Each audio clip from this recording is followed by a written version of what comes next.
Hey guys, we got a couple games here from Rockin' Sports. You want me to take a look at them? Super Mario Party and Mario 64. He told me they are not working after cleaning them. And just looking at the pins and everything, I can see they're pretty ate up, but we're going to slide it in here and just see what we get.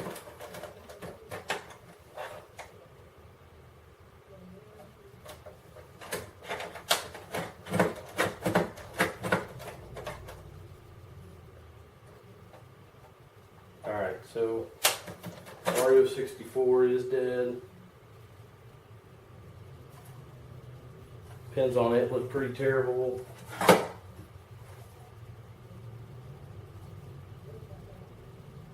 Mario Party has quite a bit of corrosion on it.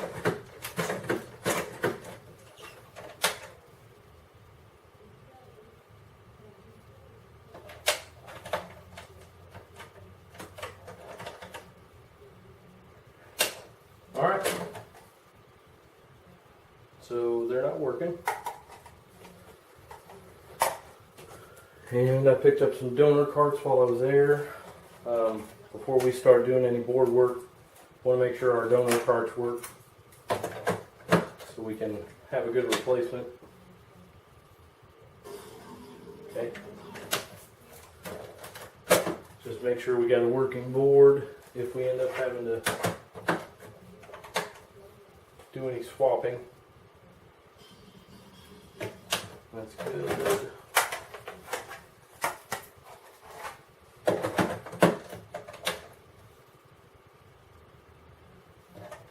That's good.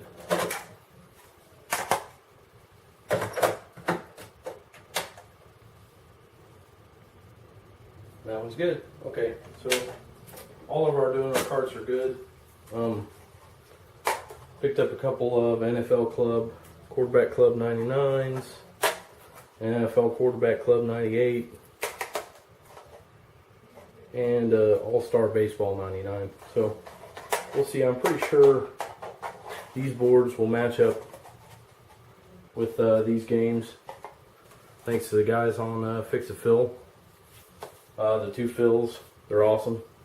Like a virtual dictionary of knowledge about everything. So I'll cut back to the video when we get to the workbench, and we'll start doing some work to these. Open them up and see what we got going on.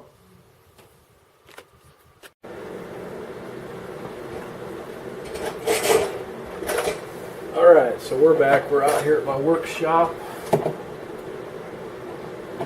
Try to get this set up so you guys can see it.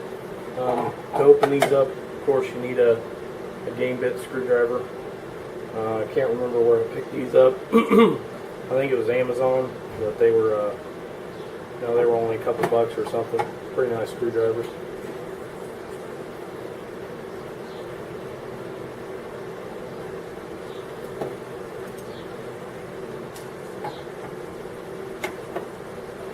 I'll take these two screws out. That'll give us access to the board.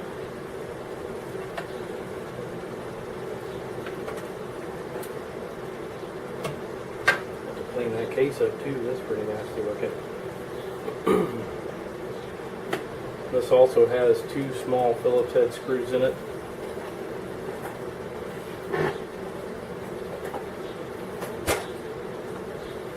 Which I like this, the kit from iFixit. Not big on screwdrivers with bits, but this one, something about it has probably been the best screwdriver bit-wise I've ever had. A really nice set, and you can tell it's pretty high quality. It's solid. And this little precision driver is actually heavy. You can tell it's made out of aluminum or, not plastic.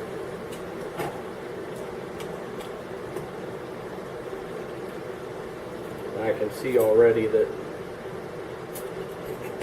some of the pins down here are really nasty. I'll get you guys a better shot of it when I get this RF shield off.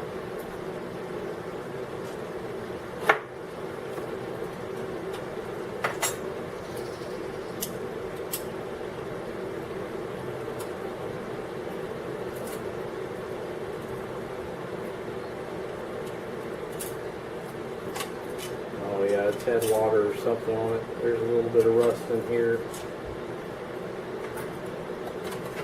You can see that on the shield, a little bit of rust in there, and you can tell these copper pins right here have just been eaten up. That one's probably the big one that's giving us the problem. I'd say there's about 80–90% of it gone. It looks like we have some water damage up through here too.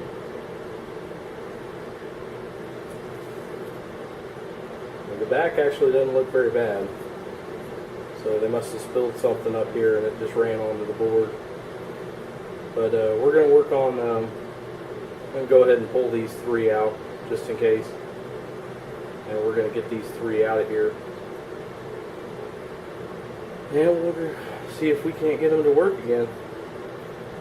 But I will set a couple things up and I will get back to the video whenever I start desoldering this. Alright guys, we're back. I kind of like Phil said when I was talking to him earlier today, just asking him about cross-referencing boards. This is the Mario board. It's an NUS 01A-02. You want to make sure you get the same part number for the board. And you can see that this is out of a, what was that?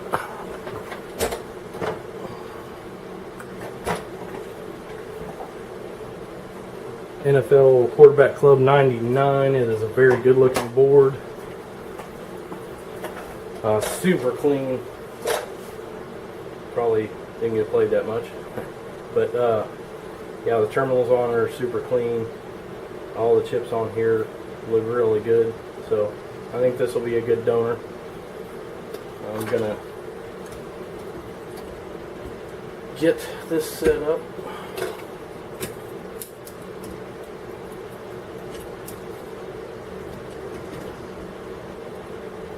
Start doing some desoldering on it.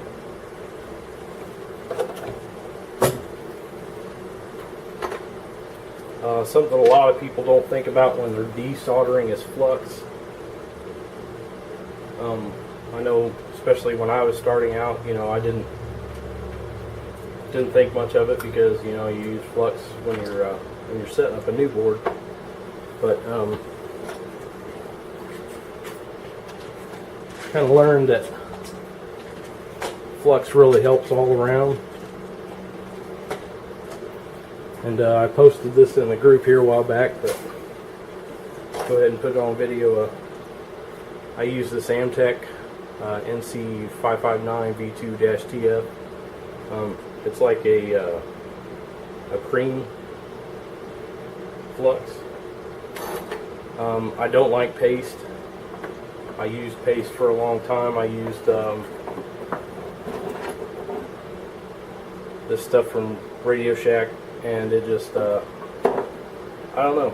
You know, it sticks to everything. It's really tacky. This stuff isn't quite as bad. It's good for new boards if you have a clean board and you're just wanting to lay down some flux, but when you're trying to flux around, you know, pins like this or something, and you're dipping your Q-tip in there and trying to get it on there, just you got little Q-tip hairs that stick to it, and it's just a real pain in the butt. So I don't like it. Check and make sure you guys can see pretty good. I might be able to get in just a little bit closer. And sorry about the background noise, the fan and all that. Working in my garage, and it's pretty hot today. Today is the 21st of June. It's a pretty hot day in Missouri.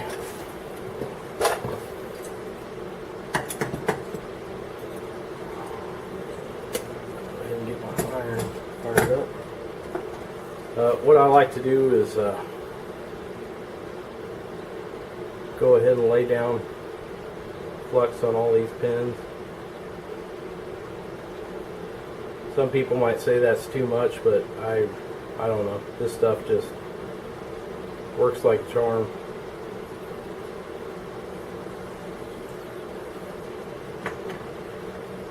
I say you can never have too much flux. Works out pretty well.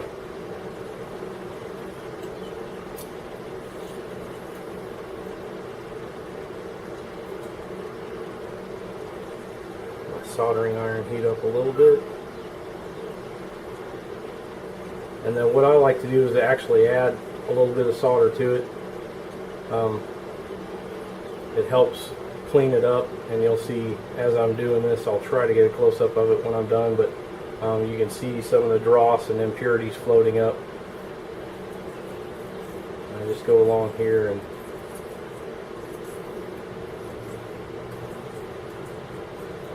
add some flux to it, or some solder. Just kind of retin them. Get some clean solder on them.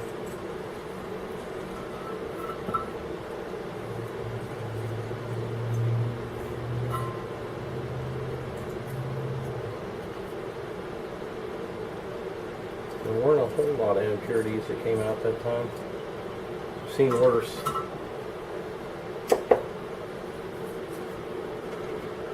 I was going to desolder that, but I think I'll just go ahead and get all these done real quick. I just do the same thing, add a little bit to it. Add some fresh solder. I'm using a Weller WES51. It's not the digital version, just the regular analog. Pretty decent iron, just in case you're wondering. And my desoldering gun is pretty much the standard. What everybody else has is that the AU 8800. I'll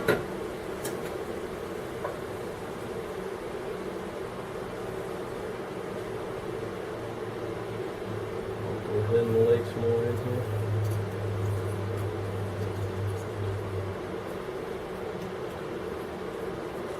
And it doesn't matter if you have some solder bridges and stuff to begin with, especially when you're getting ready to desolder. That'll all come out. So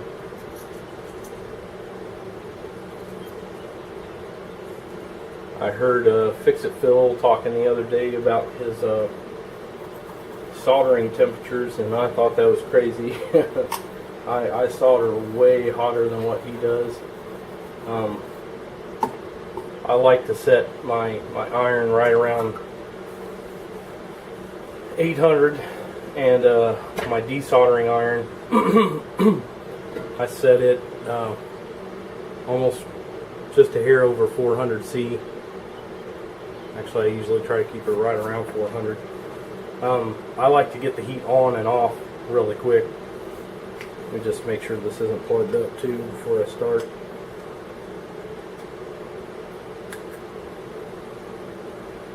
I did some work the other day, so, and of course it is.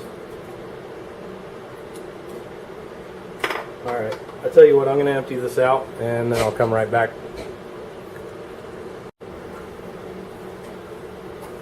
Okay, so evidently my camera screwed up. Not sure when or where. I don't know if the battery died or what. I don't know how much you guys missed. I guess I'll find out in editing. But basically what I went through was fluxing, adding fresh solder. You want to do that to all the pins, and they literally just usually fall right out. Unfortunately, I already got the two biggest chips off there. I'll try to get good video of it when I do the good board. I didn't hear my camera shut off, so.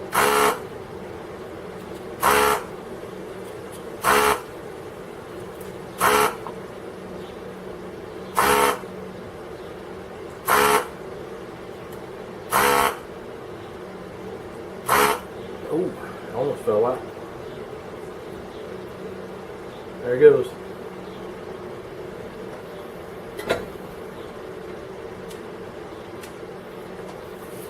Yeah, we got our 3 chips out of there.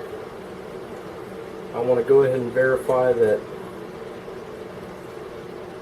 our capacitor and everything is the same, which they should be. Looks like it.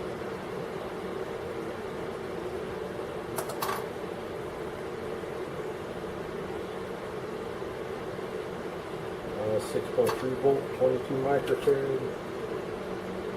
Yep. Alright, so I don't think there's anything else we'll have to transfer over on this board.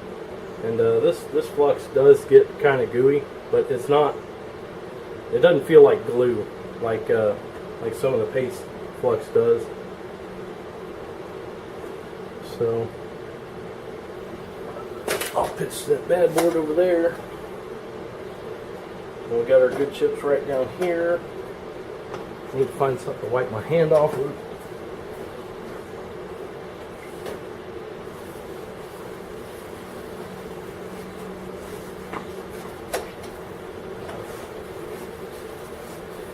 And we're pretty much just going to do the same process to this board. It's missing one of the chips. I'm going to go ahead and throw that in there off of that one.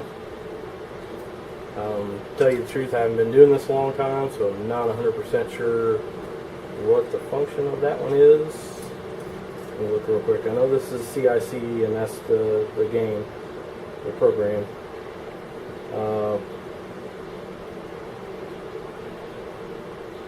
Yeah, not real sure what that other one does, but we're going to move it anyway. So let's throw this one in here, clamp it down. As I was saying, I don't know when my camera cut out or whatever, but I was kind of going through some of the equipment I use. Like I said, the Weller soldering pencil, the WES 51, not the digital version. The analog was considerably cheaper, and I was just trying to get started. So, and you know, the AU 8800, like pretty much like everybody else uses. I have a 10-minute work, 10-minute vacuum station that works a little bit better than that one, but it also costs $100 more. So, if you're just wanting to get started with something, that desoldering gun is about the best deal you can get. I'm going to go ahead and add a little bit on these because I'm going to use some wick to clean those up. I'd like to put my own solder on there, so I'm just going to wick that stuff up and clean it up, make sure they're nice and clean before I seat all the chips on there.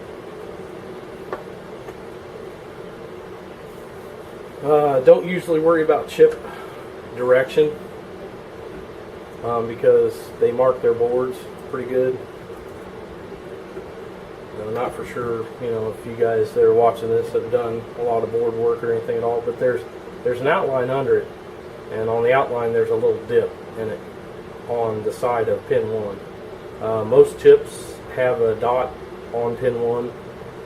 A lot of them go ahead and put a little cutout down here to let you know direction, which this one has a dot and a cutout.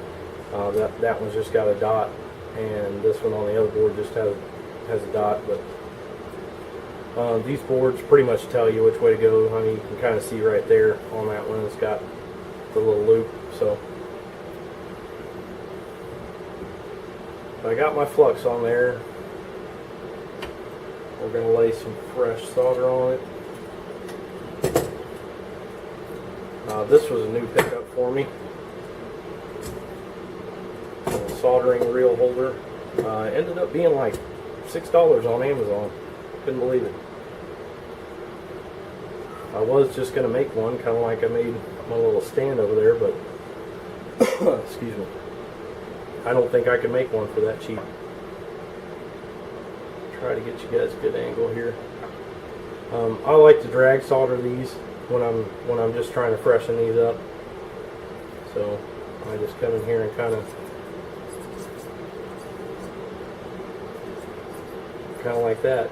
Just follow the tip down with your solder. Lay a little bit on there. And like I said, solder bridges, stuff like that, you don't have to worry about them. You're not hurting anything right now. I mean, we're gonna clean that up. All that solder is gonna be gone anyway. Come down through here. Add a little bit to those.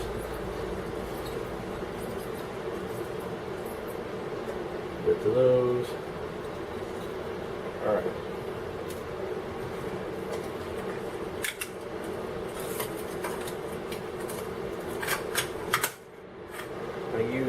Chemtronics solder wick. The 50-3-25. It's a pretty wide braid.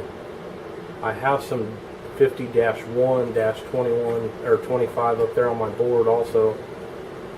I use it. It's considerably smaller.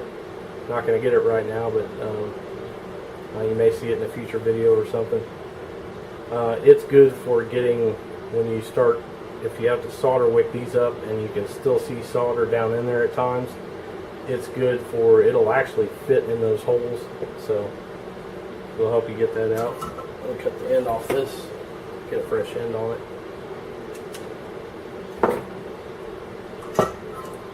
We'll go ahead and wick these up first.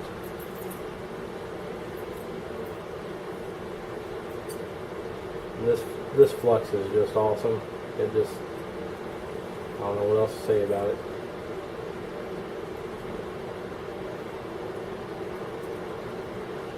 I'm really starting to like paste because it's not, you know, because liquid runs everywhere.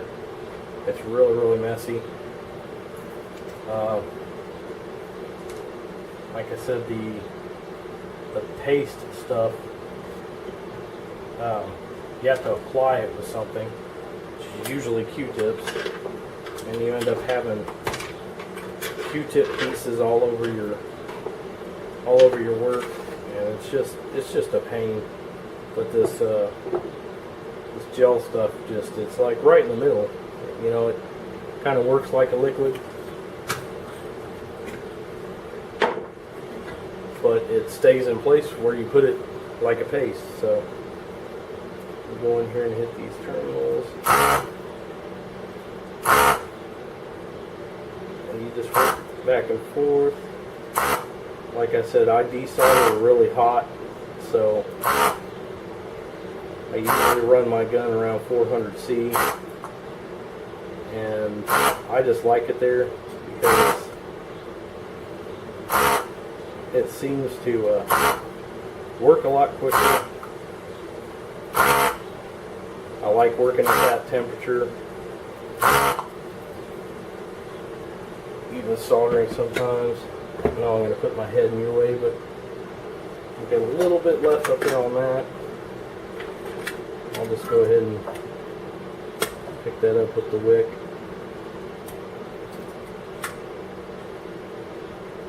And I come through here and kind of push on these a little bit. And it feels like it's just gonna...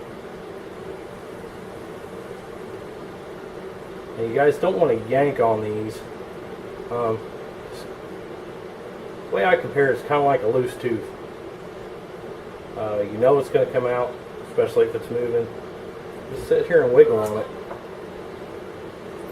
and you can go back across them.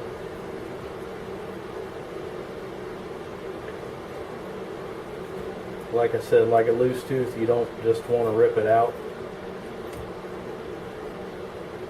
You just wiggle on it, and I did see a little bridge on that one still, so I hit it with my iron. I want to keep that over there so I know that's the QB club. I commented earlier, like I said, I don't know when the video cut out. Sorry about all the background noise. I'm working in my garage. It's hot today, and I gotta have air moving around. So I know the fan's annoying, but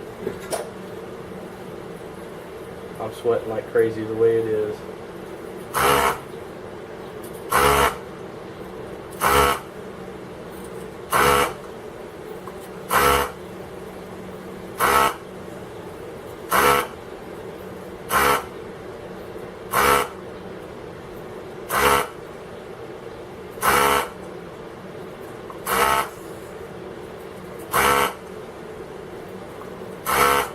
This will be my first video on Fix It Phil and YouTube, actually.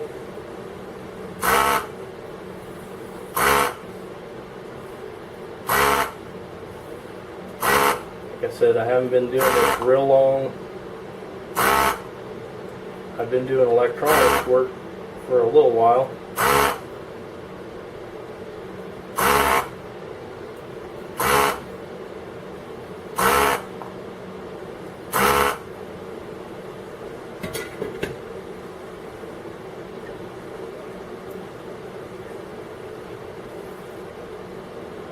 Still got some bound up there. Oh, nope. It's wiggling. Just work it like a loose tooth. Really easy until you feel, when it gives, you'll know it. Because you'll feel it. It'll basically just fall out whenever it's ready to.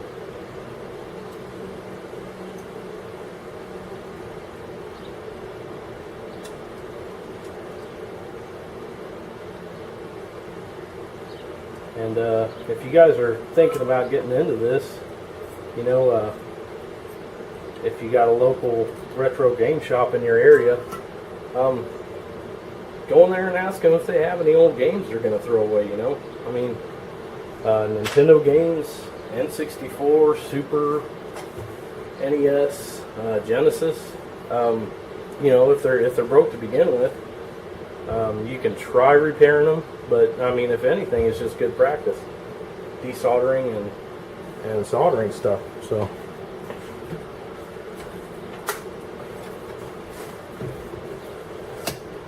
And if you're just here to watch somebody work on these, then thanks for watching the video, and you know, do the typical YouTube thing, smash that like button. Oh, that's ridiculous. I'm sorry, I know people say that all the time, but I think that's some of the dumbest word I can't say I've ever heard of. Pretty dumb.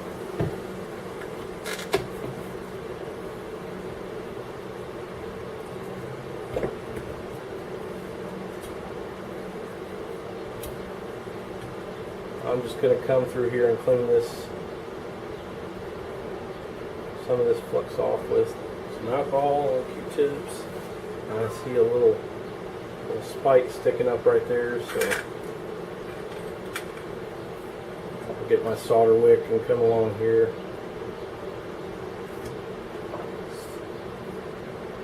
Some people will try to solder with that on there, but I don't know if I'm OCD or what. I like a nice flat surface to work with.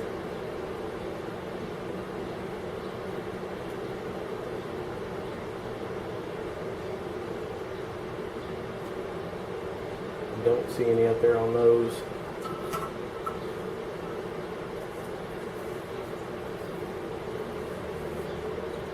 Oh, I know a lot of people, as far as vices, they use a pane of ice. This one actually got given to me by a friend at work. He used to do electronics work for the Navy out in the field. And this is one that he had, and he decided to retire kind of from doing electronic work. He just wanted to work on model trains. He was tired of working on circuit boards, so wanted to set up some model trains in his basement, and you know, that's cool, man. Never messed around with model trains. Anybody watching ever messed around with model trains? And I know Lionel, but that's just because they're by far the most popular. But I have never personally gotten into. I'm a really an electronics and just computer guy. I do this for a hobby. I really like working on computers.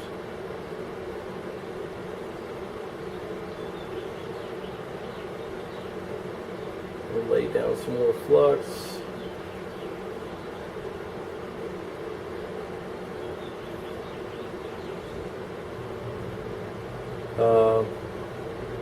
Because I think it may get asked down in the comments, maybe not, but my computer specs.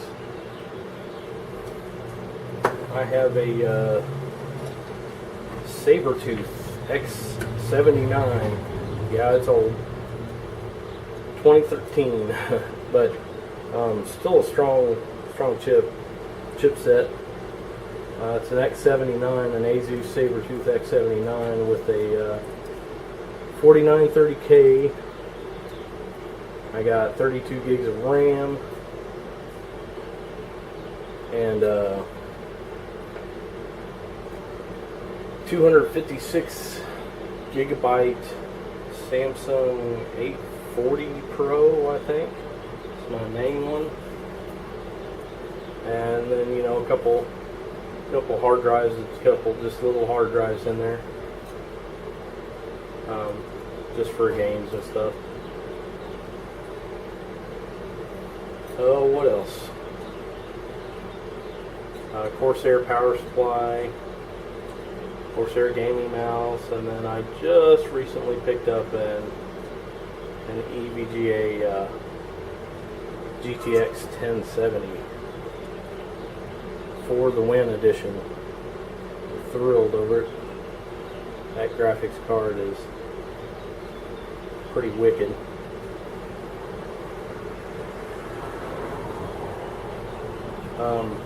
I picked up that, and then a few months ago I picked up on Mass Drop they had a monitor special, and it's an LG. I can't remember the part number right now, but it's a oh, the box is sitting right over there. It's a 34 inch, I think, and it's a 3440 by 1440 resolution. So yeah, games look great now. Ultra wide 21 by 9 monitor. Love it. So yeah, I'm a computer nerd. Alright, what I'm doing here is just tacking down the corners. You want to hold this chip in here nice and firm. Get these corners tacked down good. And then once they're down and they're in there, I just got a little bit of drops or something on it. Once they are in there, and it should stay,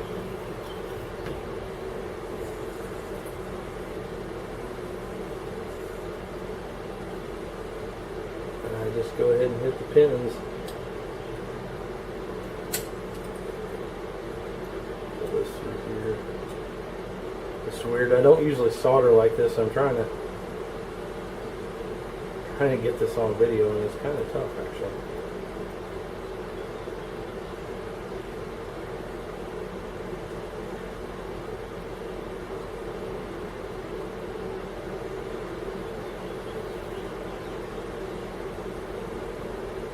If you guys ever have trouble desoldering these, before you go to yanking on it and stuff like that, another thing I like to check, which is why I was talking about the solder wick earlier, is the top side of the chip. And when I flip it around, I'll kind of show you what I'm talking about. I know it happens on Nintendo PPUs and CPUs to me a lot.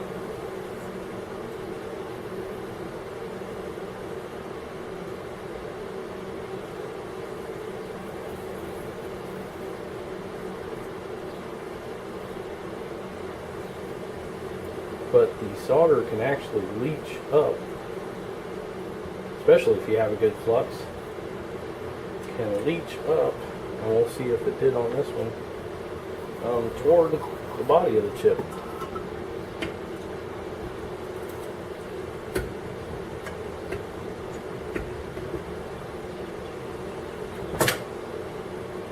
Now there was a little bit that, but it can actually leach up here on these pins.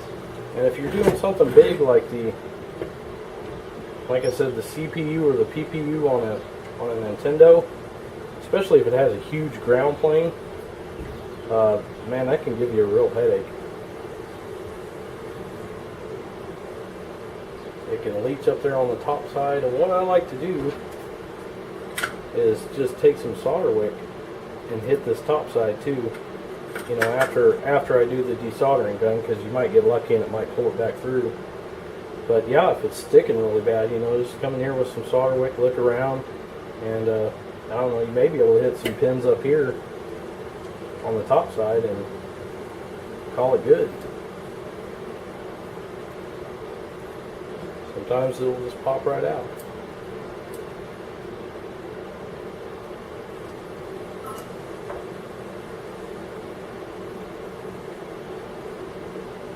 do the same thing on this chip. Get these corners tacked down. Hold it from the back side.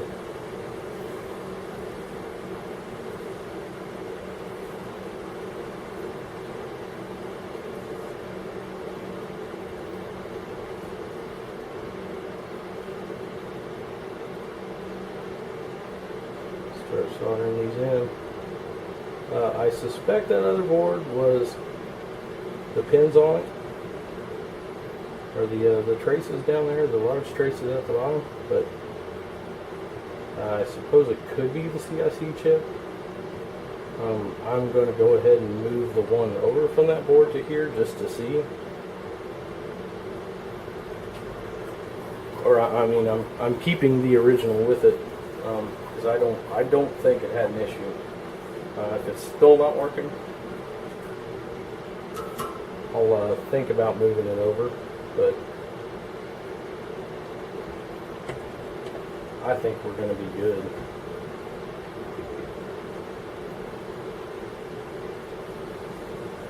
Because the traces on that other one were just terrible.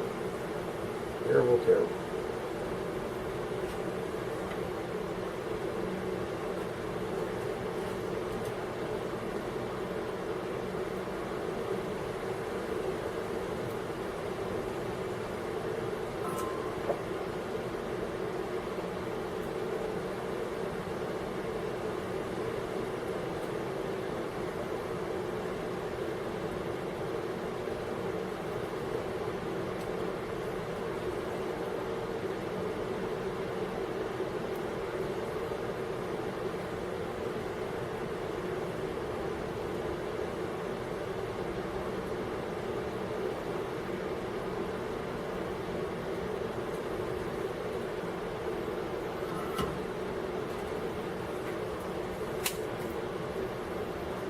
Alright,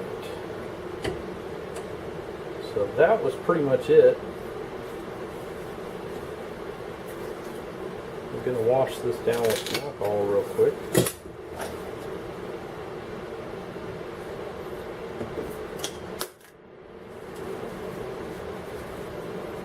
That's one thing I will say about that flux is it does, once it gets heated up, it does run quite a bit, but man, that stuff is good. I just can't say it enough. I really, really like it. I've worked with a lot of different types of flux, and I'm never had one I could say that, you know, I'm impressed with it, but that one just, wow, I don't know. Works really good.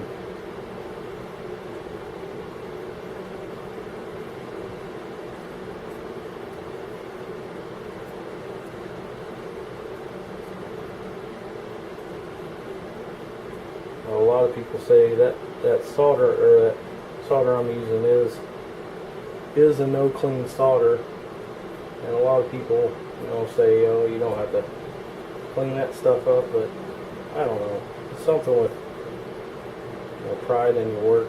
You just, not only do you want it to be functional, you want it to look good, and it would just bug me if I left it on there. I don't know what else to say.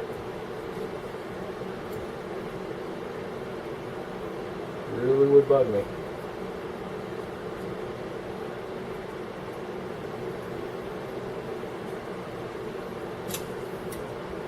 Alright, so we're clean. I'm going to pop this out. I know I'm off camera, sorry guys, but I want to get a real close inspection of this. Make sure I don't have any cold solder joints. I don't like that one. I'm going to hit it again real quick. That looks better. Another thing, I don't like the length that they left on these capacitor leads. I know it's not a big deal, but leaving that much out there, you're kind of asking for a short. I like to trim them down. Overall, I think that looks pretty good. Nice and clean, so hopefully we can go inside and pop this in and see if it runs. Alright, moment of truth time. We're going to test this thing out. Just make sure my camera's on. My batteries are almost dead, so gotta try to film this quick. I went against my better judgment and didn't plop this in there and check it beforehand, so yeah, we're about to see literally the first time if this is okay now. Hey, looky there. Perfect. Hello.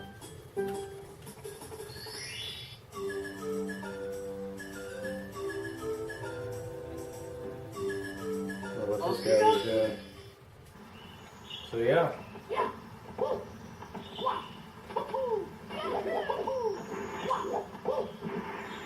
Looks good. I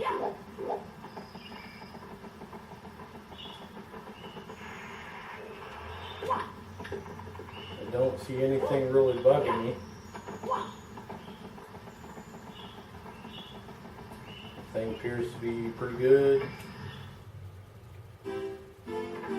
Yeah. I'd say we got it, guys. Looks like a working game now, so I think no one will be happy. Alright guys, we're back with the last game of the day. It's that Mario Party. Not as confident about this one. It actually, on the ROM in there, it looked like it might have had some corrosion that leached all the way up into it on one of the legs, so not quite as confident about that one. I went ahead and did it off camera. It was pretty much the same exact board, same process as Mario Kart 64, same part number and everything, so let's give it a go. Wow. I really didn't think that was going to work. I'm actually amazed. Because the ROM on that one, I may throw a picture in the video at the end. I did get a good picture of it, but the ROM on that one just, I kind of took a very, very small screwdriver and scraped away some of the stuff that was around it, but I got a good picture of it before I started soldering on it. And it really didn't look good. So, wow. Alright, that's amazing. Okay, well, I'm going to go deliver these back down to, if you ever make it to Warrensburg, there's a store called Rocket Sports, and that's Rock, and then N Sports. It's a good little shop. You know, they're not gonna rip you off like GameStop or something like that. Man, he pays really good prices for stuff. His prices on consoles are actually extremely reasonable. So if you're ever in Missouri, around the Kansas City area, and you can make it to Warrensburg, Missouri, go down there and give him a shout. You know, and if you're watching this video, tell him, you know, TR Custom Tech sent him down there. And yeah, that's about it for today, guys. I just, wow, I can't believe that worked. All right, I'll talk to you again sometime. Have a good one.